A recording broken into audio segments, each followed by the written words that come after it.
You said, but wait a second, Jesus did violence. I mean, he drove out the money changers with a whip. Well, first thing, take that word Hamas. By the way, the terrorist group Hamas, that's not the word violence. That's like FBI in English. It's Hamas. Each of those letters stands for something. It's an Islamic Brotherhood. But it's quite interesting that the Hebrew word for violence is Hamas. Go through the scriptures, look up every time it uses Hamas, violence, and see if driving out cattle with a whip qualifies. Just check that out.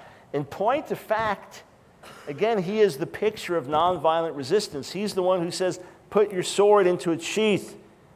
For those who live by the sword will die by the sword. He's the one that tells Pilate in John 18, if my kingdom was of this world, my servants would fight for me. This is not an earthly kingdom that's going to be fought with earthly weapons. He's the one that teaches the principle of turn the other cheek. He's the one that's known as the Lamb of God. Everyone understands why. So the idea that Jesus did violence, again, it's just one of these far-fetched things where it's so much grasping at straws to try to make a point. That can't be your wife because your wife has longer hair. She just got her hair cut. I mean, that's when I read this argument, that's how it strikes me.